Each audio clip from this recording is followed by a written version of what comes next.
کہاں تک جاؤ گی آخر، کہاں تک؟ تم بھول رہی ہو کہ تم اس وقت ملک سریان کی قید میں ہو، اور ایک بار جو چڑیا ملک سریان کے شکنجے میں پھنس جائے تو ملک سریان جب تک اس کے پر ایک ایک کر کے نوچ نہ دے، اس کے نازک خوبصورت اور جی للچا دینے والے وجود سے تسکین حاصل نہ کر لے، تب تک اسے اپنے چنگل سے آزاد نہیں کرتا۔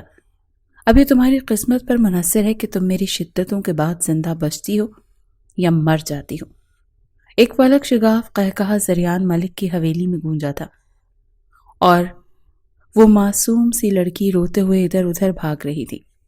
کبھی کوئی دروازہ کھٹکھٹاتی، کبھی کسی صوفے کے پیچھے چھپتی، کبھی کھڑکی کے پاس جا کر اسے بجانے لگتی، روتے ہوئے کہہ رہی تھی کہ نہیں، میرے پاس مت آنا، خدا کا واسطہ تمہیں، تمہارے ماں باپ ہوں گے، میں تمہیں ان کا واسطہ دیتی ہوں، میری عزت کو خراب مت کرو، میں یہ سب کچھ برداشت نہیں کر پاؤں گی۔ اگر میرے ماں باپ کو تمہارا اصل چہرہ پتا ہوتا تو وہ کبھی بھی تمہاری شادی مجھ سے نہ کرواتے۔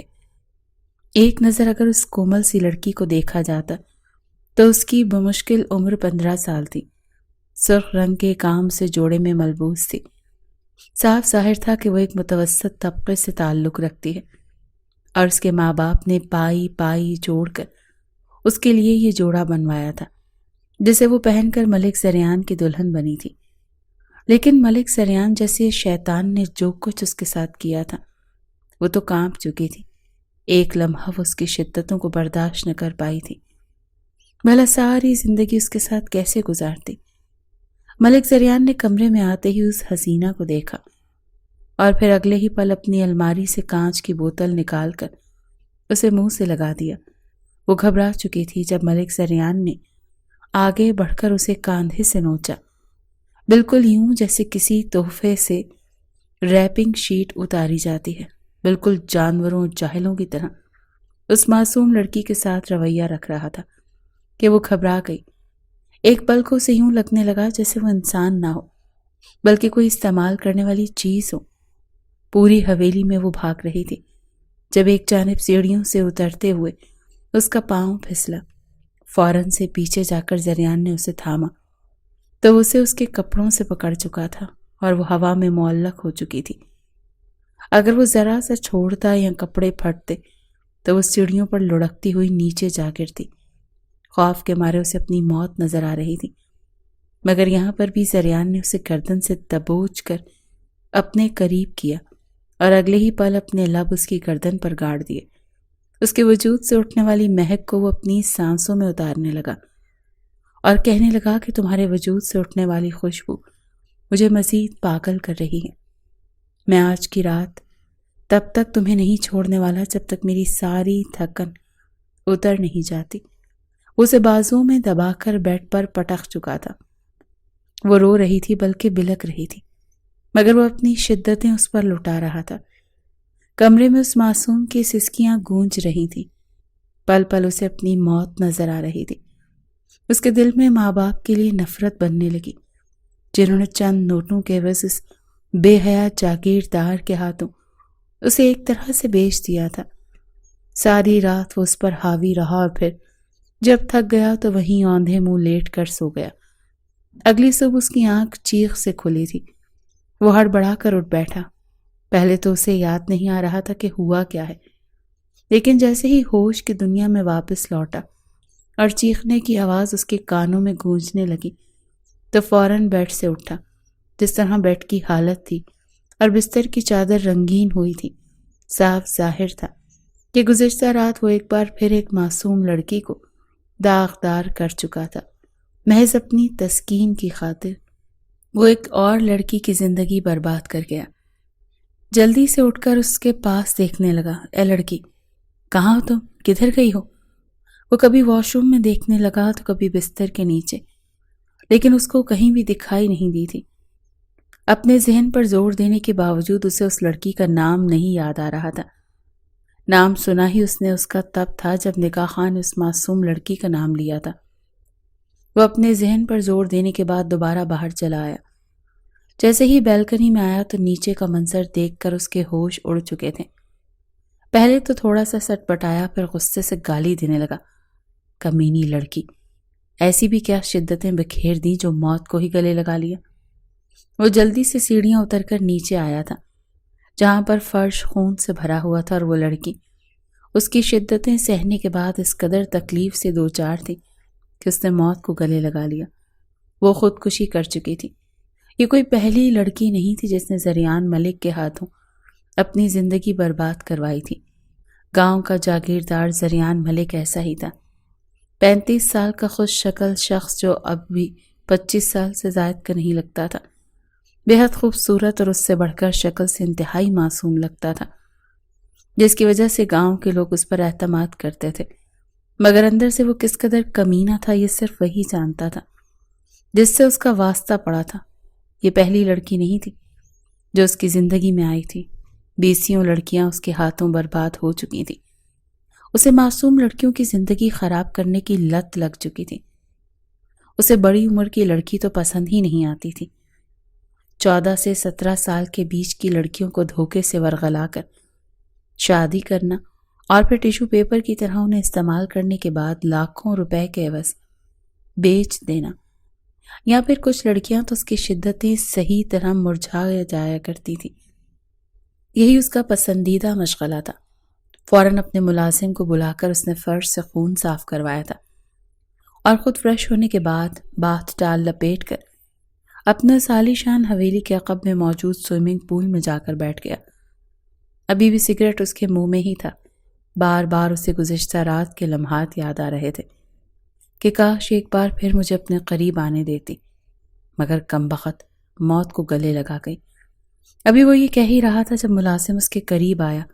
کہنے لگا، سر جی وہ لڑکی کی لاش دھوپ میں پڑی ہے، اس کا کیا کرنا ہے؟ جواب میں غصے سے زریان ملک کہنے لگا، پڑی رہے گلتی رہے دھوپ میں، 2 دن تک اس کی لاش یہیں رہے گی، عبرت کا نشان بنوں گا میں۔ اسے کس کی مرضی سے اس نے موت کو گلے لگایا؟ یہ زریان ملک کی حکومت ہے۔ جب تک گدھ اور چیلیوں سے نوچ نوچ کر نہیں کھا لیتے تب تک یہ کہیں دفنائی نہیں جائے گی۔ انتہائی نفرت اور حقارت کے الفاظ سن کر تو زریان ملک کا ملازم بھی گھبرا چکا تھا۔ اگر وہ غریب نہ ہوتا اور اچھی خاصی تنخواہ زریان ملک اپنے کرتوت چھپانے کے لیے اسے نہ دے رہا ہوتا تو شاید وہ کب کا یہ نوکری چھوڑ کر جا چکا ہوتا۔ مگر کمبخت مجبوری یہ تھی کہ اس کے گھر اور بچوں کے بارے میں بھی زریان ملک اچھے سے جانتا تھا۔ اگر وہ ذرا سی بھی اونچ نیچ کرتا یا کسی کو اس کے بارے میں بتانے کی کوشش کرتا تو اس پر وہ قہر بن کر نازل ہو جاتا۔ ملازم نے گھبراتے ہوئے اس معصوم سی لڑکی کو دیکھا جس کی آنکھوں میں ابھی بھی آنسو گویا تیر رہے تھے۔ خون کو کپڑے سے صاف کرنے کے بعد ایک جانب کو دھونے کے بعد وہ دور بیٹھ گیا، مسلسل دل میں استغفار پڑھ رہا تھا، اپنے رب سے معافی مانگ رہا تھا۔ تبھی گھر کے باہر گاڑی کا ہارن بجنے کی آواز آئی۔ آنکھیں موندے سوئمنگ پول میں بیٹھے زریان ملک کی آنکھیں فوراً کھلی تھی۔ کبھی نہ پریشان ہونے والا زریان ملک ایک دم سے گھبرا سا چکا تھا، چہرے کا رنگ بدلنے لگا۔ اپنے موبائل سکرین پر فوراً گیٹ کے باہر لگے CCTV فوٹیج کو آن کیا جو کہ لائیو چل رہی تھی۔ باہر شیرو کی گاڑی تھی، اگلے ہی پل سگریٹ اس کے منہ سے نکل کر گرا تھا۔ فوراً ملازموں کو بلانے کا کہا۔ کہاں مر گئے ہو سب کے سب؟ یہاں آؤ، فوراً اس لڑکی کی لاش کو یہاں سے اٹھاؤ۔ واچ مین کو کہنے لگا، خبردار دروازہ مت کھولنا، پہلے اس لڑکی کو اٹھاؤ۔ یہ کہہ کر وہ ملازموں کو بھی آزمائش میں ڈال چکا تھا۔ فوراً اس لڑکی کی لاش کو اٹھا کر ایک جانب کو لیے پھولوں پودوں کے پیچھے پھینک دیا گیا۔ مقام کو صاف کر دیا گیا لیکن ابھی بھی وہاں پر خون کی بو موجود تھی۔ واچ مین گیٹ کے پاس کھڑا تھا اور مسلسل ہارن بج رہے تھے۔ جیسے ہی دروازہ کھلا تو شیرو کی گاڑی اندر آئی۔ چہرے پر مسکراہٹ تھی۔ ارے واہ، میرا شیرو، میرا شہزادہ پتر آ گیا۔ یہ کہہ کر وہ دونوں بازو پھیلائے آگے بڑھا تو شیرو گاڑی سے فوراً اتر کر بھاگ کر زریان ملک کے گلے لگا تھا۔ آف کورس بھائی، آنا ہی تھا، آپ تو جانتے ہیں آپ کا شیرو آپ کے بغیر ایک لمحہ نہیں رہ سکتا۔ وہ اس کا ماتھا چوم کر بالکل یوں پیار کر رہے تھے جیسے ایک باپ اپنے چھوٹے بیٹے کو کرتا ہے۔ حالانکہ وہ اس کا بڑا بھائی تھا اور زریان ملک 20 سال کا نوجوان تھا جو کہ شہر میں اپنی پڑھائی جاری رکھے ہوئے تھا اور ہر 2-3 دن بعد وہ حویلی ملنے کے لیے ضرور آتا۔ گاؤں میں ان 2 کی حویلیاں تھیں۔ ایک حویلی میں یہ خواتین کے ساتھ رہتے تھے وہاں پر کسی شخص کو آنے جانے کی اجازت نہیں تھی، جبکہ یہ الگ فارم ہاؤس کی طرح حویلی نما گھر بنایا گیا تھا جہاں پر زریان ملک باقی کے جاگیرداروں اور وڈیروں سے میٹنگ کیا کرتا تھا، محفل سجایا کرتا تھا، اور ہاں، معصوم لڑکیوں کی عزتیں بھی اسی حویلی میں ہی اجاڑا کرتا تھا۔ دنیا کے سامنے شریف دکھنے والا زریان ملک اپنے بھائی سے بے تحاشا محبت کرتا تھا۔ ماں باپ کے مر جانے کے بعد اس نے شیرو کو بالکل اولاد کی طرح پالا تھا۔ شہزاد ملک میں اس کی جان بستی تھی۔ وہ کبھی بھی اپنا غلط چہرہ اپنے چھوٹے بھائی شہزاد ملک کے سامنے نہیں لانا چاہتا تھا، نہ ہی یہ چاہتا تھا کہ اس کی طرح وہ بھی بری عادات کا مالک بنے۔ وہ برا تھا لیکن اس کے بھی کچھ اصول تھے۔ ابھی وہ دونوں بات کر رہے ہی تھے جب شیرو نے فوراً کھانستے ہوئے انداز میں اپنا ناک چڑھایا، کہنے لگا، بھائی کیا کچھ ہوا ہے یہاں پر؟ مجھے خون کی بو آ رہی ہے۔ وہ فوراً اس کا دھیان بھٹکاتے ہوئے کہنے لگا، ہاں، کچھ دیر پہلے یہاں پر ایک پرندہ گرا، تڑپ تڑپ کر مر گیا، اسی کے خون کی بو ہے۔ یہ کہہ کر وہ اس کے اندر لے کر جا چکا تھا۔ کچھ دیر دونوں باتیں کرتے رہے۔ پیپرز کے بعد وہ ایک ہفتے کے لیے گاؤں میں ہی رہنے والا تھا۔ جمائی لیتے ہوئے کہنے لگا، بھائی مجھے نیند آ رہی ہے، میں آپ کے کمرے میں سونے جا رہا ہوں۔ یہ سن کر زریان ملک کے ماتھے پر بل پڑ گئے۔ وہ کمرے کا حال جانتا تھا کہ گزشتہ رات وہاں کیا ہو چکا ہے۔ زریان نے سنبھلتے ہوئے کہا، شیرو میرے کمرے میں کیوں؟ بیٹا تم اپنے کمرے میں جا کر سو جاؤ۔ لیکن شیرو نے ضد کرتے ہوئے کہا، نہیں، بس میں آپ کے کمرے میں ہی سوؤں گا، وہاں مجھے سکون کی نیند آتی ہے۔ یہ کہہ کر وہ کمرے کی طرف بڑھنے لگا تو زریان نے اس کا ہاتھ پکڑ لیا، کہنے لگا، چلو آؤ، ہم ملک حویلی چلتے ہیں، وہاں تمہارے لیے عمدہ کھانا بنواتا ہوں، پھر وہیں تم سو جانا۔ میرے کمرے میں بستر پر کھٹمل آ چکے ہیں، جانتے تو ہو یہ گھر کچھ خاص استعمال نہیں ہوتا، اسی لیے مجھے بیڈ چینج کروانا ہے۔ وہ شیرو کو بہلا پھسلا کر وہاں سے لے گیا۔ ملازم بھی حیران تھے کہ زریان ملک اپنے بھائی کے سامنے کیسے اپنی حقیقت بدل لیتا ہے۔ کیسا منافق اور دوغلا شخص تھا۔ اگر کبھی اس کی اصلیت شیرو کے سامنے آ جاتی تو شاید وہ واقعی صدمے سے ہی مر جاتا۔ شیرو کے لیے یہ بات ماننا بالکل بھی آسان نہیں تھی کہ اگر کوئی آ کر اسے بتاتا کہ اس کا بھائی کتنی لڑکیوں کی زندگیاں برباد کر چکا ہے تو وہ یقیناً مر جاتا، لیکن اس حقیقت کو تسلیم نہ کرتا۔ زریان ملک کو کہاں خبر تھی کہ ایک دن اس کی سچائی جس انداز میں اس کے بھائی کے سامنے آئے گی وہ جیتے جی مر جائے گا۔ چند روز اپنے بھائی کے ساتھ گزارنے کے بعد شیرو واپس شہر جانے کے لیے روانہ ہو گیا۔ فل والیوم میں گانے لگا کر وہ خود بھی لپ سنگ کرتا ہوا ہاتھ میں کولڈ ڈرنک کا کین لیے گھونٹ گھونٹ پی رہا تھا۔ گاڑی کچے راستوں سے ہوتی ہوئی شہر کی جانب گامزن تھی۔ یہ راستہ عام طور پر سنسان نہیں ہوتا تھا۔ ابھی گاڑی سڑک پر چڑھی ہی تھی کہ اچانک اس کے ہاتھ سے کین چھوٹ کر گر گیا۔ وہ کچھ سمجھ ہی نہ پایا اور کپڑے خراب ہو گئے۔ جیسے ہی وہ کین کو اٹھانے کے لیے نیچے جھکا، اچانک ایک لڑکی کے چیخنے کی آواز آئی۔ گھبرا کر اس نے اوپر دیکھا تو ایک لڑکی اس کی گاڑی سے ٹکرا چکی تھی اور درد سے چیخ رہی تھی۔ وہ فوراً گاڑی سے نیچے اترا اور لڑکی کو دیکھنے لگا۔ لڑکی نے اپنے چہرے کو دونوں ہاتھوں سے تھام رکھا تھا اور خوف کے مارے روئے جا رہی تھی۔ اس کے کپڑے مٹی سے بھرے ہوئے تھے اور ٹانگ پر معمولی چوٹ کے نشان تھے۔ زریان نے گھبرا کر پوچھا، اوئے کیا ہوا؟ کہاں سے آ گئی تم؟ لڑکی نے روتے ہوئے جواب دیا، خدا کے لیے میری مدد کرو، میں یہاں راستہ بھٹک گئی ہوں اور کچھ لوگ میرا پیچھا کر رہے ہیں۔ زریان کے چہرے پر حیرت اور الجھن کے ملے جلے تاثرات تھے۔ وہ سوچ میں پڑ گیا کہ آخر یہ لڑکی کون ہے اور یہاں کیا کر رہی ہے۔ شیرو نے جب یہ منظر دیکھا تو گھبرا گیا۔ اب ٹھیک تو ہو نا؟ دیکھو میں نے کچھ جان بوجھ کر نہیں کیا، پتہ نہیں کیسے میں ایک دم سے کنفیوز ہو گیا۔ وہ فکر مند لہجے میں بولا، آپ کو زیادہ چوٹ تو نہیں آئی؟ فکر مت کریں، میں آپ کو فوراً ہسپتال لے جاؤں گا، آپ کو کچھ نہیں ہوگا۔ وہ گھبراتے ہوئے اس کے پاس آیا مگر وہ لڑکی چہرے پر ہاتھ رکھے مسلسل روئے جا رہی تھی۔ شیرو کچھ دیر تک سوچتا رہا کہ اس لڑکی کو ہاتھ لگائے یا نہ لگائے۔ شرم بھی آ رہی تھی مگر پھر ہمت کر کے اس کے کاندھے پر ہاتھ رکھا۔ جیسے ہی اس نے کاندھے پر ہاتھ رکھا، لڑکی نے جھٹکے سے اپنا چہرہ اوپر اٹھایا اور غصے سے بولی، خبردار مجھے ہاتھ مت لگانا۔ شیرو نے لڑکی کا چہرہ دیکھا تو دیکھتا ہی رہ گیا۔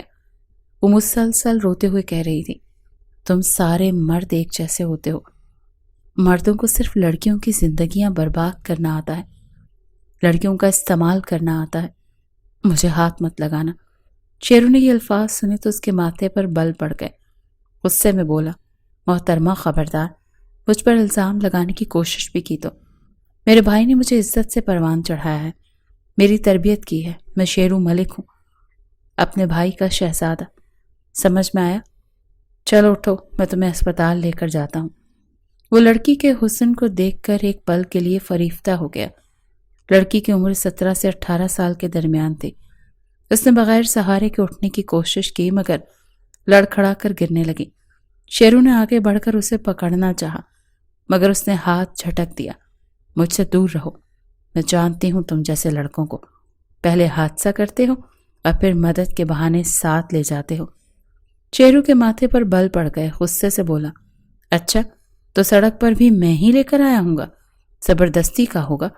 محترمہ یہ بھی بتا دو کہ میں نے کولڈ ڈرنک گرانے کا بہانہ کر کے تمہیں ٹکر ماری تاکہ پھر تمہاری یہ فضولیات سنوں۔ ابھی وہ یہ کہہ ہی رہا تھا کہ لڑکی زمین پر گرنے لگی۔ شیرو نے فوراً آگے بڑھ کر اسے اپنی باہوں میں تھام لیا۔ اس کی ناک سے خون بہہ رہا تھا اور وہ بے ہوش ہو چکی تھی۔ پہلی بار کسی لڑکی کو اتنے قریب پا کر شیرو کے جسم میں سنسنی سی دوڑ گئی، مگر اس نے فوراً دل میں آنے والی غلط خیالات کو روکا اور لڑکی کو اسپتال لے گیا۔ ڈاکٹر اس کا جاننے والا تھا، اس لیے معاملہ رفع دفع ہو گیا، ورنہ پولیس کیس بن جاتا۔ لڑکی کو اسپتال چھوڑ کر شیرو سیدھا یونیورسٹی چلا گیا۔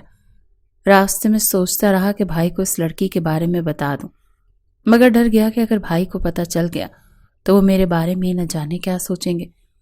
یونیورسٹی سے فارغ ہونے کے بعد جب دوبارہ اسپتال آیا تو لڑکی ہوش میں آ چکی تھی اور وہ مسلسل روئے جا رہی تھی اور بار بار ڈرپ کی سرنج اپنے بازو سے نکالنے کی کوشش کر رہی تھی۔ وہ کہہ رہی تھی، مجھے مرنا ہے، میں مر جانا چاہتی ہوں، مجھے جینا نہیں ہے۔ شیرو نے یہ منظر دیکھا تو پریشان ہو گیا۔ فوراً کمرے میں داخل ہو کر بولا، کیا ہو گیا ہے؟ پاگل ہو گئی ہو تم؟ شہر کے سب سے اچھے اسپتال میں تمہارا علاج کروا رہا ہوں اور تم مرنے کی باتیں کر رہی ہو؟ چھوٹا سا ایکسیڈنٹ ہی تو ہے، کون سی قیامت ٹوٹ پڑی جو موت مانگ رہی ہو؟ وہ لڑکی روتے ہوئے شیرو کی طرف دیکھنے لگی اور بولی، تم کیا جانو مجھ پر کیا بیتی، کاش تم سمجھ سکتے۔ اگر تم میری جگہ ہوتے تو تمہیں اندازہ ہوتا کہ مجھ پر کیا گزر رہی ہے۔ وہ پھر سے پھوٹ پھوٹ کر رونے لگی۔ شیرو اپنا سر پکڑ چکا تھا۔ کیسی عجیب لڑکی گلے پڑ گئی ہے، کہیں گاڑی سے ٹکرانے کے بعد اس کا ذہنی توازن تو خراب نہیں ہو گیا؟ وہ دل ہی دل میں سوچنے لگا۔ ایک لمحے کے لیے تو اس کا دل چاہا کہ اسے یہیں چھوڑ کر چلا جائے، لیکن دل نے اجازت نہ دی۔ بڑے پیار سے اس نے لڑکی کو سمجھایا اور جب اسپتال سے ڈسچارج ہوئی تو اپنے ساتھ گاڑی میں بٹھا لیا۔ شیرو نے معافی مانگتے ہوئے کہا، دیکھو مجھے معاف کر دو، میں نہیں جانتا تھا کہ کچھ ایسا ہوگا، شاید یہی ہماری قسمت میں لکھا تھا اور قسمت نے مجھے تم سے ملا دیا۔ چلو اب بتاؤ تمہارا گھر کہاں ہے، میں تمہیں وہاں چھوڑ کر ہاسٹل چلا جاؤں گا۔ لڑکی نے روتے ہوئے اپنے آنسو صاف کیے اور اپنے گھر کا پتہ بتانے لگی۔ شیرو نے گاڑی کو اس کے بتائے ہوئے راستے پر ڈال دیا۔ آدھے گھنٹے کے بعد وہ ایک گاؤں میں پہنچ چکے تھے جہاں ہندو اور مسلمان مل جل کر رہتے تھے۔ لڑکی کے بتانے کے مطابق وہ گلیوں میں مڑتا ہوا ایک پرانی طرز کے بنے ہوئے گھر کے سامنے گاڑی روک چکا تھا۔ شیرو دیکھ کر چونک گیا کیونکہ گھر کے دروازے پر ہندوؤں کا مخصوص نشان بنا ہوا تھا۔ وہ گاڑی سے اتر چکا تھا اور لڑکی بھی سوالیہ نظروں سے دروازے کو دیکھ رہی تھی۔ اس کے ماتھے پر پٹی بندھی ہوئی تھی، لیکن اس وقت بھی وہ کسی حسین دوشیزہ سے کم نہیں لگ رہی تھی۔ کپ کپاتے ہاتھوں کے ساتھ اس نے دروازے کی طرف ہاتھ بڑھایا مگر فوراً سے پیچھے کھینچ لیا۔ شیرو نے غور سے دیکھا تو محسوس ہوا کہ لڑکی کے چہرے پر پہلے ہی سے نیل کے نشانات موجود ہیں جو اب نیلے پڑنے لگے تھے۔ شیرو نے کچھ دیر اسے دیکھا اور پھر بولا، یہ تمہارا ہی گھر ہے نا؟ پھر اتنی گھبرا کیوں رہی ہو؟ دروازہ کھٹکھٹاؤ۔ یہ کہتے ہوئے شیرو نے خود ہی زور زور سے دروازے پر دستک دینا شروع کر دی۔ دستک کی آواز پر اندر سے ایک عورت کی آواز آئی، کیا موت پڑ گئی ہے؟ کھول رہے ہیں نا دروازہ؟ کانوں میں روئی تو ٹھونس رکھی نہیں ہے، نہ ہی ہم یہاں کوئی کویتا سنا رہے ہیں جو شور سن کر آئیں گے۔ شیرو اس عورت کی بولی پر چونک گیا۔ ایسا لگ رہا تھا جیسے وہ منہ میں کچھ چباتے ہوئے بول رہی ہو۔ ایک جھٹکے سے دروازہ کھولا اور شیرو نے اسے دیکھا تو نظریں چرا گیا۔ اس عورت نے اپنے بالوں کو چوٹی میں لپیٹ رکھا تھا، بے باک سی ساڑی پہن رکھی تھی اور بھاری جسامت کے ساتھ ایک عجیب سا نمونہ لگ رہی تھی۔ منہ میں واقعی کچھ چبایا ہوا تھا۔ عورت نے آتے ہی ایک نظر شیرو پر ڈالی تو ماتھے کے بل غائب ہو گئے، لیکن جیسے اس کے ساتھ کھڑی لڑکی کو دیکھا تو ماتھے پر پھر سے بل پڑ گئے۔ لڑکی نے گھر کے اندر قدم رکھنے شروع ہی کیا تو عورت نے فوراً روک دیا۔ ارے ارے ارے، کہاں گھسی چلی آ رہی ہو؟ یہ لڑکا کون ہے پہلے مجھے یہ بتا۔ یہ چھوکرا کون ہے جو تیرے ساتھ آیا ہے؟ لڑکی نے آگے بڑھتے ہوئے کہا، بھابھی ساجی، راستے میں میرا ایکسیڈنٹ ہو گیا تھا تو انہوں نے میری مدد کی۔ جواب میں عورت نے غصے سے کہا، ایکسیڈنٹ؟ کیسا ایکسیڈنٹ؟ کون سا ایکسیڈنٹ؟ تم مر چکی ہے ہمارے لیے، دفع ہو چکی ہے تو جس گھر سے، پھر کہاں منہ اٹھا کے آ گئی؟ پتہ نہیں کہاں کہاں منہ کالا کر کے آ گئی، اور اب چاہتی ہے کہ تجھے گھر کے اندر داخل ہونے دیا جائے۔ قسم بھگوان شو کی، جو تجھے میں نے گھر میں قدم رکھنے دیا تو میں اس قدر چیخ چیخ کر وہ باتیں کر رہی تھی جیسے حلق میں بوفر فٹ کروا رکھے ہوں۔ شیرو کچھ دیر تو اسے دیکھتا رہا، پھر کہنے لگا، آپ ہندو ہیں؟ تم ہندو ہو؟ پہلے اس نے اس عورت کی طرف دیکھا اور پھر اپنے ساتھ کھڑی اس لڑکی کی طرف جس کے نام تک سے وہ واقف نہیں تھا۔ وہ تو اپنے حلیے سے مسلمان ہی لگ رہی تھی، مگر وہ عورت، وہ تو ہندو تھی۔ شیرو کا تو دماغ گھوم کر رہ گیا جب وہ عورت کہنے لگی، کیوں؟ تو اس کا عاشق بنا ہے جیسے اپنی اس گاڑی میں لے کر جہاں تک آ گیا؟ تجھے اس نے بتایا نہیں کہ یہ مسلمان ہے اور پچھلے 8 سالوں سے ہمارے ہاں رہ کر ہمارے گھر میں نحوست پھیلا رہی ہے؟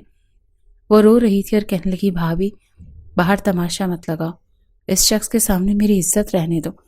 جو بھی بات ہے میں آپ کو اندر آ کر بتاتی ہوں۔ میرے ساتھ بہت بڑا مسئلہ ہو گیا تھا، میں مرتے مرتے بچی، میری بات تو سن لیں۔ لیکن اگلی بات پر اس عورت نے بیلن اٹھا لیا۔ تبھی 2 اور عورتیں بھی گھر کے اندر سے نکل کر آ گئیں اور کہنے لگیں، ہائے ہائے، کس کے ساتھ منہ کالا کر کر آ رہی ہے؟ جی دیکھ تو صحیح کیسی حالت ہے اس کی، پتہ نہیں کیا کچھ کیا ہوگا اور اب دوبارہ سے ہمارے گھر کو ناپاک کرنے کے لیے آ رہی ہے۔ شیرو کے تو تن بدن میں آگ لگ گئی، کہنے لگا، یہ کس طرح کی باتیں کر رہے ہیں آپ؟ شرم آنی چاہیے آپ کو۔ لیکن وہاں تو واویلا مچ چکا تھا۔ آس پاس کی عورتیں بھی اپنے گھروں سے باہر نکل کر دیکھنے لگیں۔ وہ تینوں عورتیں مسلسل اس لڑکی پر الزام لگا رہی تھیں۔ ایک نے کہا، اچھا اگر یہ لڑکی سچ میں پاک دامن ہے اور تم نے اس کے ساتھ راتیں نہیں گزاری تو اس کے ساتھ شادی کر لو۔ شہزاد ملک عرف شیرو بھی غصے میں آ چکا تھا، کہنے لگا، میں ابھی اس لڑکی کو اپنے نکاح میں لے کر اسے اپنا نام دوں گا، یہ شہزاد ملک کی بیوی بنے گی۔ وہ لڑکی گھبرا گئی اور کہنے لگی، نہیں، میں تم سے نکاح نہیں کروں گی۔ جواب میں اس کی بھابھی جو کہ ہندو تھی کہنے لگی، اچھا کیوں؟ اس کے علاوہ کسی اور کو شادی کے خواب دکھا رکھے ہیں؟ چلو شاباش، نکلو، شادی کرو یا شادی کے بغیر بچے پیدا کرو، ہمارے گھر کے باہر 100 ممبر مت رکھ جاؤ، نکلو یہاں سے۔ وہ منہ پر دروازہ بند کر چکی تھی اور وہ لڑکی وہیں گر کر پھوٹ پھوٹ کر رونے لگی۔ آس پاس کی عورتیں بھی گھروں سے نکل آئیں اور کہنے لگیں، بیٹا بہتر ہے کہ تم اس لڑکی کو ساتھ لے جاؤ اور اس کے ساتھ نکاح کر لو۔ معصوم شریف لڑکی ہے، 5 وقت کی نمازی ہے، لیکن بس ان ظالموں کے ہاتھ لگ چکی ہیں۔ شیرو کو اس کی کہانی سمجھ تو نہیں آئی تھی۔ ہندوؤں کے گھر میں مسلمان لڑکی کا ہونا اسے کچھ پریشان سا کر چکا تھا، لیکن پھر بھی اس نے اس لڑکی کو اپنے ساتھ گاڑی میں واپس بٹھایا۔ بار بار وہ زریان ملک کے نمبر پر کال کر رہا تھا، لیکن کال بند جا رہی تھی۔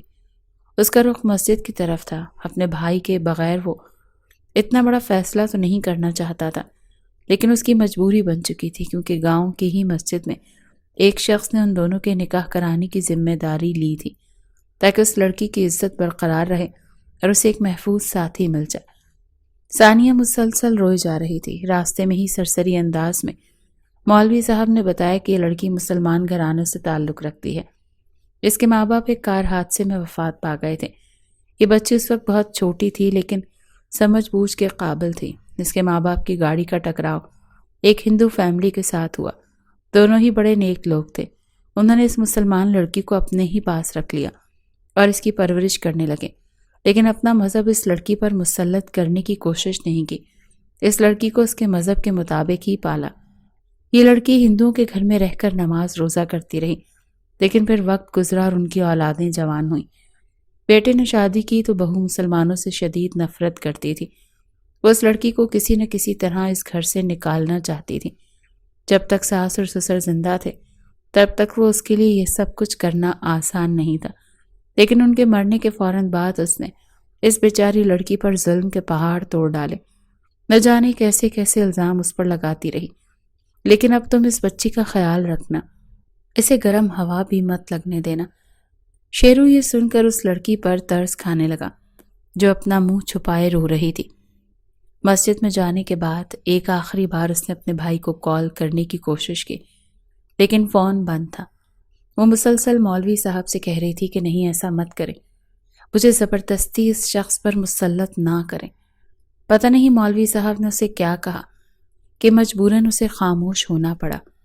کچھ دیر بعد ہی نکاح کے کلمات شروع ہو چکے تھے اور دونوں نے نکاح کے بندھن میں بندھنے کا اقرار کیا۔ شیرو نے اسے اپنے ساتھ لیا۔ وہ اس وقت عام سے لباس میں دلہن بنی ہوئی تھی، سر پر پٹی تھی، لیکن نکاح کے کلمات کے بعد اس کے چہرے پر آنے والی رونق دیکھ کر ایک پل کو شیرو اس کے چہرے سے نظریں نہیں ہٹا پایا تھا۔ ابھی وہ اس رشتے میں بننے کو تیار تو نہیں تھا، لیکن مسکرا کر کہنے لگا، جب میں تمہیں اپنے لالا جان سے ملواؤں گا نا تو دیکھنا وہ تمہیں بالکل اپنی بیٹیوں جیسی محبت کریں گے۔ وہ مجھے اپنا بیٹا مانتے ہیں۔ رہی بات ہمارے رشتے کی تو میں جانتا ہوں، نہ ہی تم اس رشتے کے لیے تیار تھی اور نہ ہی میں، تو فکر مت کرو، ہم دونوں اچھے دوست بن کر اس رشتے کا آغاز کریں گے، ایک دوسرے کو سمجھیں گے اور جانیں گے۔ دھیرے دھیرے محبت تو خود ہی پروان چڑھنے لگ جائے گی۔ کیا خیال ہے؟ تم بھی جوان ہو اور میں بھی، محبت ہو بھی گئی تو ہم ایک دوسرے سے ہی ہوگی۔ شیرو مسکرا کر یہ سب کچھ بول رہا تھا اور ثانیہ سر جھکائے اس کی بات کو سن رہی تھی۔ اس کے لیے اس رشتے کو اپنانا اتنا آسان نہیں تھا، لیکن صرف عزت اور محفوظ مقام کی خاطر وہ شادی کر چکی تھی۔ کچھ دیر بعد ہی گاڑی کالی شان حویلی کے باہر آ کر رکی۔ جب شیرو اسے لے کر گھر میں داخل ہوا تو سامنے موجود زرینہ بی بی کے تو ماتھے پر بل پڑ گئے۔ کہنے لگیں، شیرو بیٹا، یہ کیا کیا تم نے؟ شیرو نے پہلے تو تھوڑا ہچکچایا، پھر فوری ساری حقیقت بتانے لگا۔ کچھ دیر تو زرینہ بی بی اسے دیکھتی رہیں، پھر کہنے لگی، کام تو تم نے بہت اچھا کیا ہے، شاید تمہاری قسمت میں یہی لڑکی تھی، مگر بیٹا اپنے لالا جان کو تو بتاتے۔ جانتے ہو تمہارے لالا جان اگر جان جائیں گے کہ تم نے نکاح کر لیا، اور وہ بھی خاندان کی لڑکی کے بجائے ایک ایسی لڑکی سے جو ہندو خاندان میں پلی بڑی، تو جانتے ہو وہ تمہیں کیا کہیں گے؟ نہ جانے اس لڑکی کو کس طرح پیش آئیں گے۔ شیرو کہنے لگا، آپ فکر مت کریں، بھائی نے آج تک میری مرضی کی ہر ایک چیز دلائی ہے اور میری ہر ایک ضد کو پورا کیا ہے، وہ میری بیوی کو بھی اپنا ہی لیں گے۔ شیرو نے خاموشی سے لڑکی کو کمرے میں لے جا کر بستر پر بٹھا دیا۔ کمرے میں ہلکی روشنی پھیلی ہوئی تھی اور لڑکی کے چہرے پر خوف اور تھکن کے آثار نمایاں تھے۔ شیرو نے ایک پل کو اسے دیکھا اور پھر ہلکی سی مسکراہٹ کے ساتھ بولا، یہ میرا کمرہ ہے، بلکہ آج سے یہ ہمارا کمرہ ہے، کیسا لگا تمہیں؟ ثانیہ نے ایک نظر چاروں اور دوڑا کر اس کمرے کو دیکھا، پھر مسکرائی اور کہنے لگی، جی اچھا ہے۔ وہ تھوڑی بے چین سی دکھائی دے رہی تھی۔ شیرو بھی اسے اپنے کمرے میں اچانک دیکھ کر تھوڑا سا ہچکچا رہا تھا۔ انسانیت کے ناطے اس نے اس لڑکی کو اپنا تو لیا تھا، لیکن اس کے ساتھ ایڈجسٹ کر پائے گا بھی یا نہیں؟ کیا سچ میں اسے اس لڑکی سے محبت ہو پائے گی؟ یہ سوچ سوچ کر اس کے اندر ایک جنگ سی چھڑ چکی تھی۔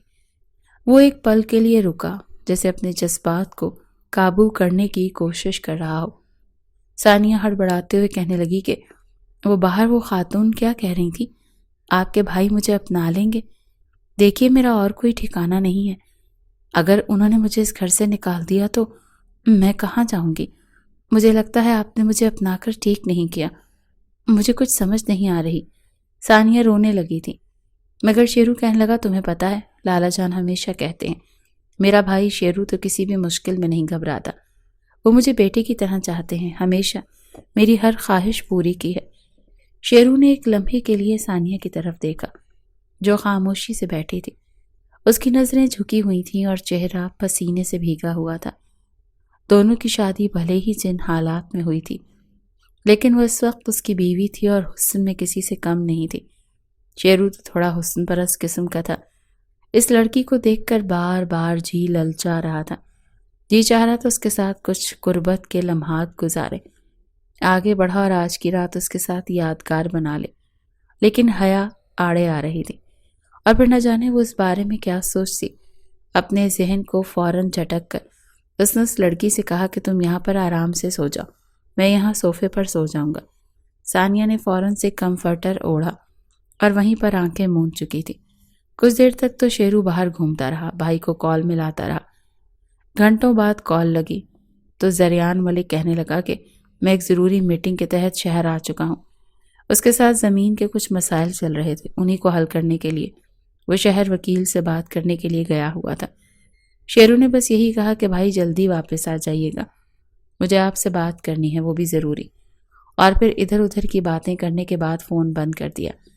رات کے تقریباً 1:30 بج چکے تھے جب اس نے کمرے میں جانے کا سوچا۔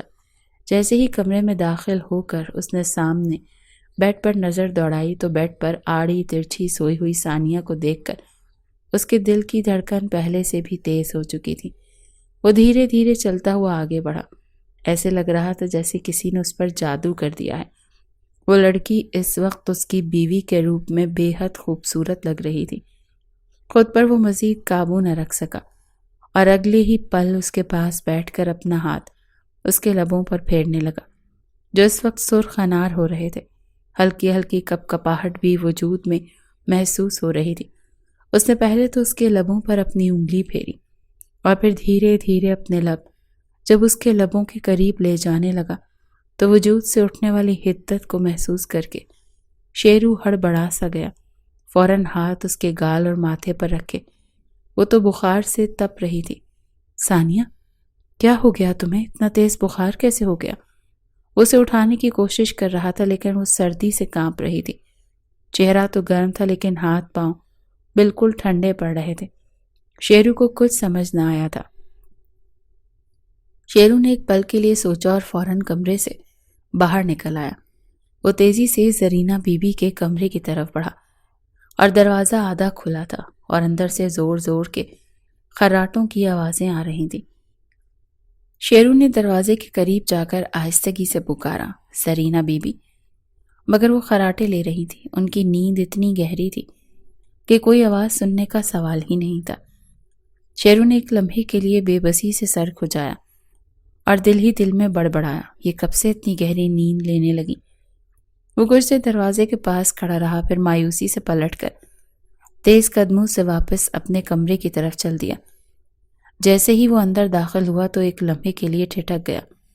ثانیہ بستر پر بے سدھ پڑی تھی اور اس کا جسم سردی سے لرز رہا تھا۔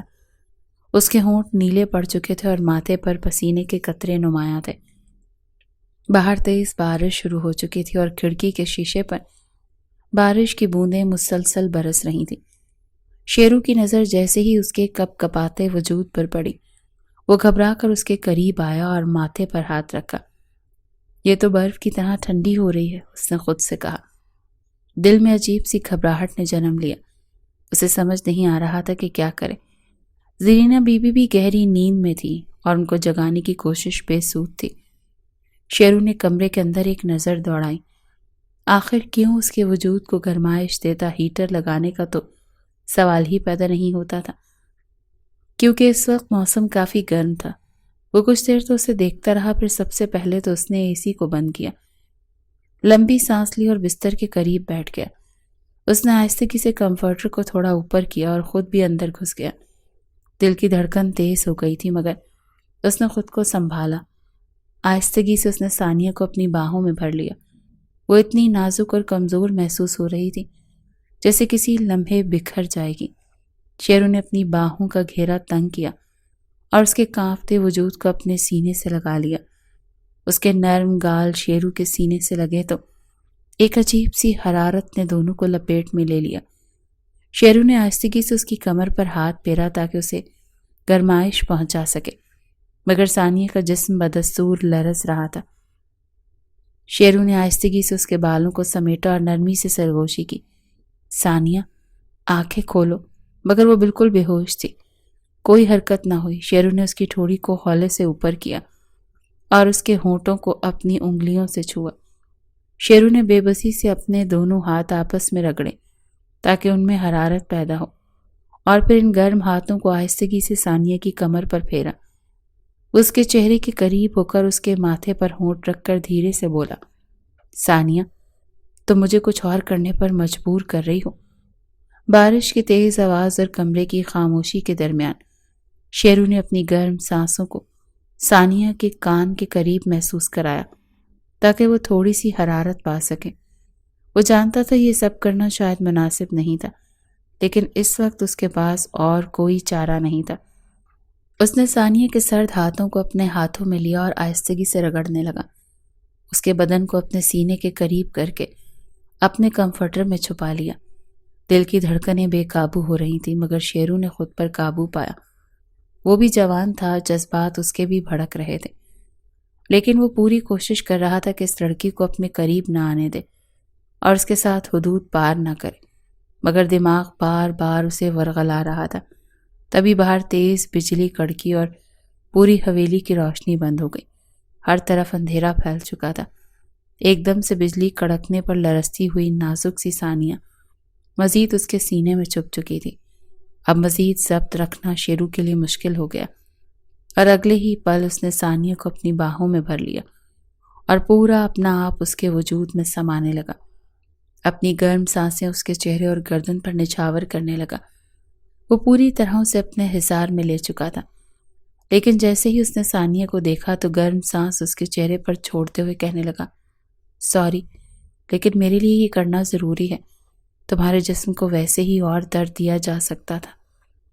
یہ کہہ کر جیسے ہی اس نے مزید قربت بڑھانے کی کوشش کی، اسے جیسے ایک جھٹکا لگا۔ وہ تو سمجھ رہا تھا کہ یہ معصوم لڑکی پاک دامن ہے، شریف ہے، اور اس کی زندگی میں آنے والا وہ پہلا مرد ہوگا، لیکن جیسے ہی اس نے اس سے اپنا حق وصول کرنا شروع کیا تو اسے اس بات کا اندازہ ہو چکا تھا کہ وہ لڑکی شریف نہیں ہے، یا پھر وہ اس کی زندگی میں آنے والا پہلا مرد نہیں ہے۔ ایک جھٹکے سے اس نے اس لڑکی کو خود سے جدا کیا، جو اس کے جھٹکا لگنے سے بیڈ سے نیچے جا گری۔ بخار میں تپ رہی تھی اور بے ہوشی کی حالت میں موجود ثانیہ کو اس افتاد کا اندازہ نہیں تھا۔ اگلے ہی پل اس کے حلق سے ایک ایسی دل خراش چیخ نکلی کہ زرینہ بیگم کی بھی آنکھ کھل گئی۔ خوف کے مارے اس نے گھبراتے ہوئے خود کو دیکھا۔ جسم ابھی بھی کانپ رہا تھا اور آنکھیں کھلنے کا نام نہیں لے رہی تھی۔ جب اس نے اپنے آپ کو دیکھا تو فوراً اپنا حلیہ درست کیا، جبکہ غصے سے شیرو اسے گھور رہا تھا۔ اس سے پہلے کہ وہ کچھ کہتا وہاں پر زرینہ بی بھی آ چکی تھی۔ کیا ہوا؟ سب خیریت تو ہے؟ ہاتھوں میں ایمرجنسی لائٹ لیے وہ اندر داخل ہوئیں تو اگلے ہی پل انہیں یوں فرش پر گری ثانیہ نظر آئی۔ ایک نظر اس نے شیرو کو دیکھا اور بولی، بیٹا شیرو، نئی نویلی دلہن کے ساتھ ایسا سلوک کون کرتا ہے؟ لیکن شیرو بغیر کچھ بولے اسے غصے سے گھور رہا تھا۔ جیسے ہی زرینہ بیوی نے ثانیہ کی حالت دیکھی تو فوراً اسے اسپتال لے گئی۔ ڈاکٹر نے فوراً اس کے بخار کا علاج کرنا شروع کر دیا۔ زرینہ بیوی کبھی اسے دیکھتی اور کبھی شیرو کو، جو باہر گاڑی میں ہی بیٹھا تھا۔ بارش بڑی تیزی سے ہو رہی تھی، لیکن اس سے بھی بڑا طوفان تو اس کے اندر مچ چکا تھا۔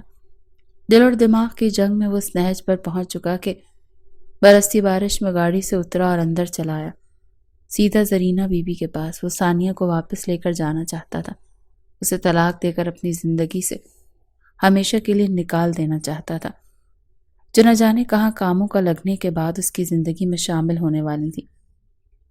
اور اس سے پہلے کہ وہ اندر جاتا اسے ڈاکٹر کی آواز سنائی دی، جو کہہ رہی تھی، ایسی حالت میں اکثر ایسا ہو جاتا ہے، ان کا امیون سسٹم بہت کمزور ہے، اس لیے یہ پریگننٹ ہے، تو ذرا سی بھی موسمیاتی تبدیلی کا اثر ان پر ہو سکتا ہے، بہتر ان کا خیال رکھا جائے۔ زرینہ بیگم کو تو سر جھک کر رہ گیا۔ وہ خود کو سنبھالنے کی کوشش کرنے لگی، جبکہ وہیں رہی صحیح کسر یہ خبر سن کر نکل چکی تھی۔ پل بھر میں محبت کی کونپلیں جو دل میں پھوٹ رہی تھیں وہ فنا ہو چکی تھیں۔ اگر وہ لیڈی ڈاکٹر انہیں جاننے والی نہ ہوتی تو شاید اس لڑکی کو وہ وہیں چھوڑ جاتا۔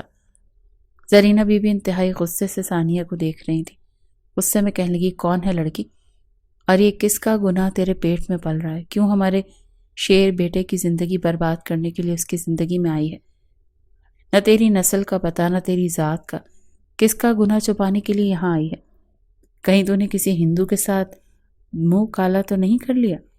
ثانیہ پھوٹ پھوٹ کر روتے ہوئے ہاتھ جوڑ گئی۔ خدا را، مجھ پر الزام مت لگائیں، نہ پہلے میری کوئی غلطی تھی اور نہ آپ نہیں جانتے میں کتنی تکلیف سے گزری۔ مجھ پر تہمت لگا کر خدا کے عذاب کو مت للکاریے۔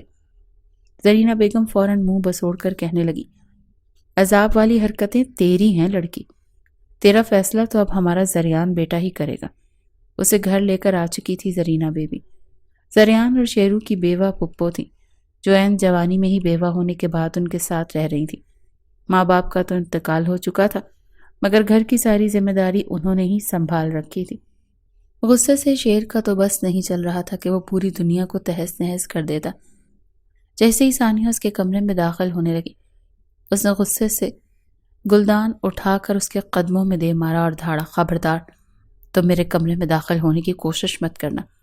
میں کسی کی چھوڑی ہوئی چیز کو منہ تک نہیں لگاتا۔ مجھے ہر چیز نیک چاہیے، جو صرف میری ہو، جس پر صرف میرا حق ہو۔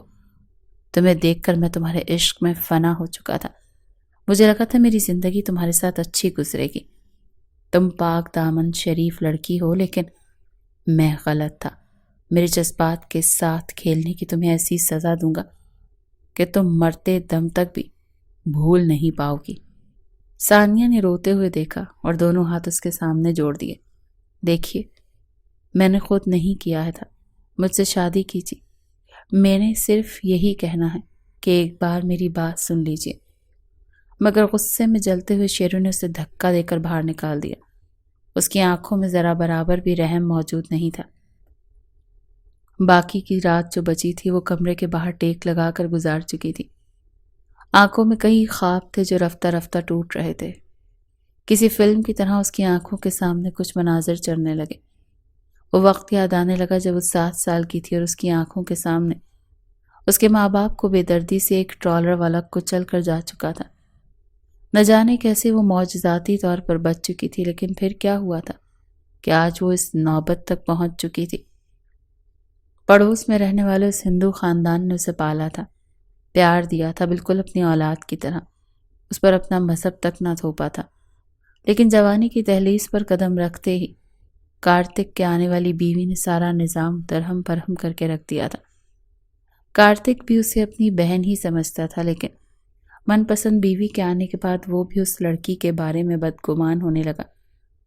آخرکار ایک دن ان دونوں نے ایسا قدم اٹھایا جس نے ثانیہ کی زندگی کو تباہ کر کے رکھ دیا۔ وہ چاہتی تھی کہ اپنی حقیقت واضح الفاظ میں انہیں بتائے۔ اس گھر کے علاوہ کوئی ٹھکانہ نہیں تھا۔ وہ اس گھر میں بھلے ہی ایک کونے میں پڑی رہتی یا کام کاج کر کے اپنا گزر بسر کر لیتی، لیکن اسے اس گھر سے نکالا نہ جاتا۔ اور پھر پیٹ میں پل رہی وہ ننھی سی جان، ثانیہ کا وجود پہلے سے زیادہ دکھنے لگا تھا۔ ان 2 روز میں ہر طرح سے اسے زج کرنے کی کوشش کی گئی تھی۔ شیرو سے باتیں سنانے سے باز نہیں آتا تھا۔ جب وہ کہتی تھی کہ مجھے تم سے کچھ کہنا ہے، میری بات ایک مرتبہ سن لو، تم مجھ پر الزام لگا رہے ہو، تہمت لگا رہے ہو، تو وہ جواب میں ایک ہی بات کہتا، اب جو کچھ تم نے میرے ساتھ کیا ہے اس کا فیصلہ بھائی ہی کریں گے۔ 3 روز گزر چکے تھے، زریان ملک اس بات سے انجان تھا کہ کتنا بڑا طوفان آ چکا ہے۔ وہ شہر سے گاؤں کی طرف واپس آیا۔ اس وقت بھی ثانیہ خوف کے مارے لرزتی ہوئی کچن میں روٹی لگا رہی تھی جب وہاں شہزاد آیا۔ آتے ہی اس نے غصے میں اس کا چہرہ دبوچ لیا اور کہنے لگا، لالا جان آ رہے ہیں، تم نہیں جانتی تم نے مجھ سے دھوکہ دھڑی کر کے کتنی بڑی غلطی کی ہے۔ میرے بھائی تمہیں ایسی سزا دیں گے کہ تم مرتے دم تک یاد رکھو گی، سمجھی تم؟ ثانیہ جواب میں کچھ بولی نہیں، نہ ہی اس نے کوئی صفائی پیش کرنے کی کوشش کی، بس ایک آواز تھی، آنسو جو اس کی آنکھوں سے بہہ رہے تھے۔ ابھی تک اپنے بھائی کے بل بوتے پر اتنا چلانے والا شہزاد ملک کو اپنی آنکھوں کے سامنے دیکھ کر اندر تک کانپ گیا۔ اس کا ضمیر بار بار اسے ملامت کرنے لگا کہ کچھ تو ہے جو اس لڑکی کے ساتھ غلط ہوا ہے۔ ایک گہری سانس خارج کر کے اس نے ثانیہ کو دیکھا، جو ایک بار پھر روتے ہوئے کہہ رہی تھی، تم بغیر بات سنے فیصلہ کیسے سنا سکتے ہو؟ تم چاہتے تو مجھے میرے گھر کے باہر چھوڑ کر آ سکتے تھے۔ میں تمہاری امید پر اپنا وہ گھر جو کبھی میرا تھا ہی نہیں چھوڑ کر چلی آئی۔ اس سے تو اچھا ہے نا کہ اپنے ہاتھوں سے میرا گلا گھونٹ کر مجھے مار دو۔ کم از کم میں یہ تکلیف تو برداشت نہیں کر پاؤں گی کہ اس دنیا کے رہنے والوں نے مجھے ہر بار ہی رسوا کیا ہے۔ اس کے لہجے کی ٹوٹ پھوٹ دیکھ کر شہزاد بالآخر یہ کہہ گیا، تو میں آخری موقع دے رہا ہوں، بتاؤ کس کا ہے یہ بچہ؟ کیا ارادے ہیں تمہارے؟ ثانیہ نے ایک گہری سانس خارج کی اور پھر روتے ہوئے کہنے لگی، میرے گھر والوں نے میری شادی ایک امیر کبیر شخص سے کروائی۔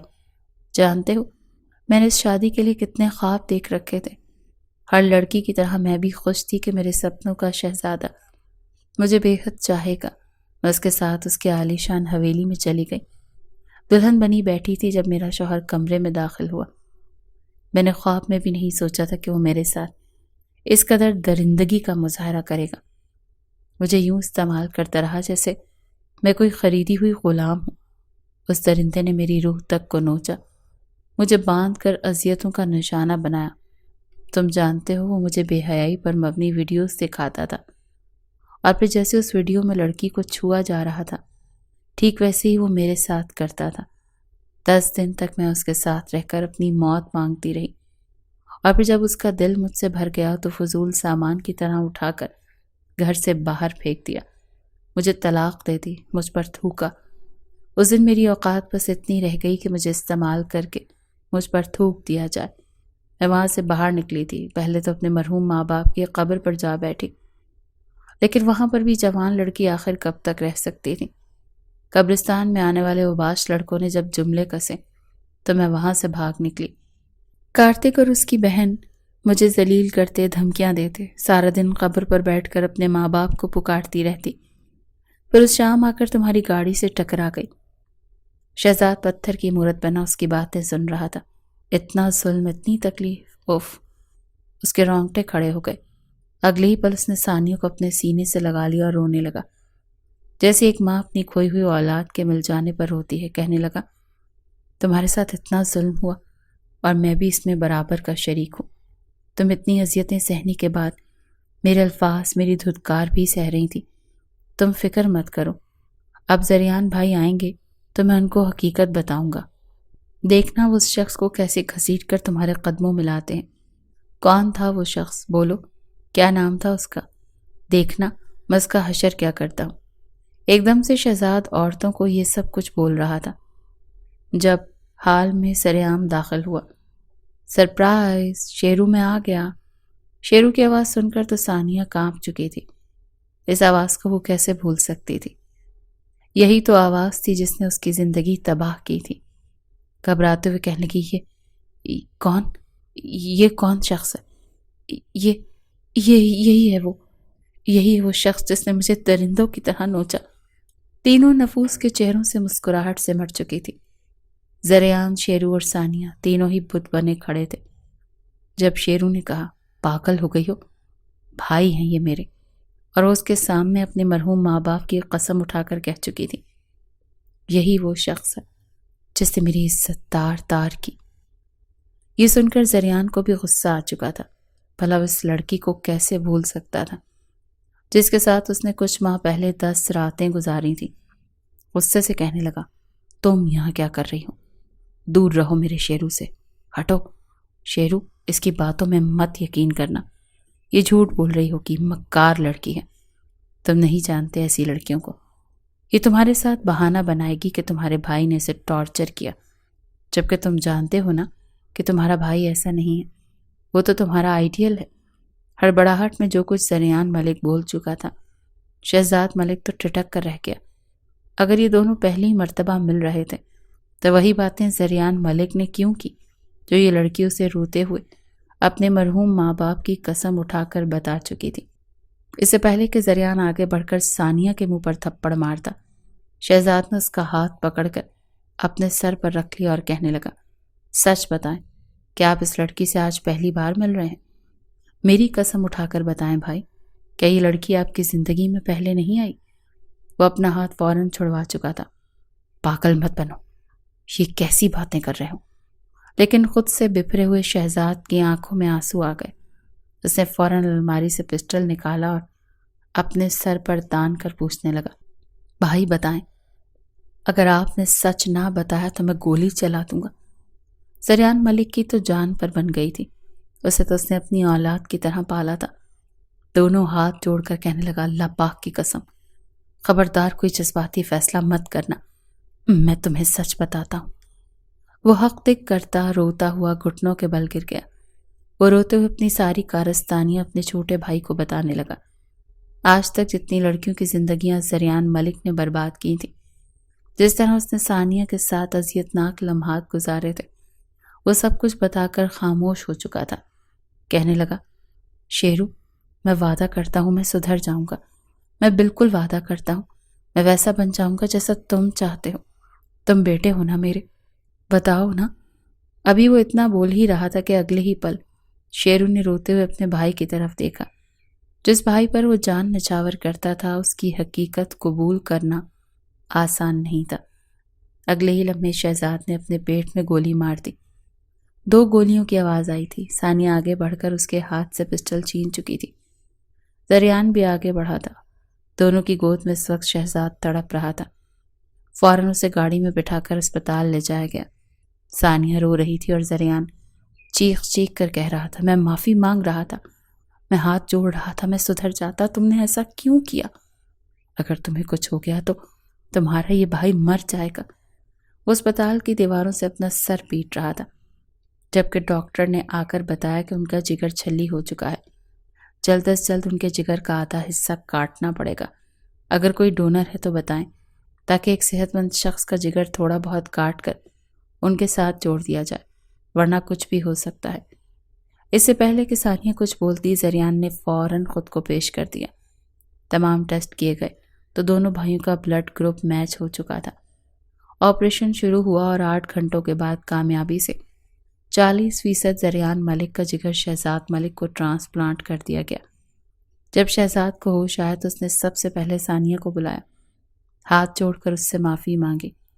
مفتی صاحب سے بھی پوچھا، جن کا کہنا تھا کہ اب ثانیہ شہزاد کی ہی بیوی ہے۔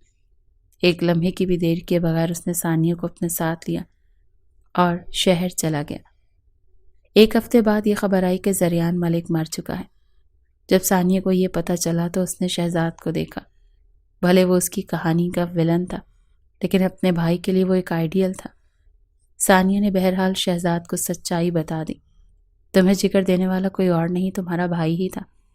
مجھے لگتا ہے تمہیں ان کے جنازے میں شریک ہونا چاہیے، انہوں نے تمہیں بالکل باپ کی طرح پالا تھا۔ یوں وہ دونوں حویلی واپس لوٹے۔ زریان ملک کا لاشا لاوارسوں کی طرح پڑا تھا۔ چند ایک لوگوں نے انسانیت کے نام سے ان کا جنازہ پڑھا اور پھر دفنا دیا۔ ساری دولت، جاگیرداری، سب کچھ وہیں کا وہیں رہ گیا۔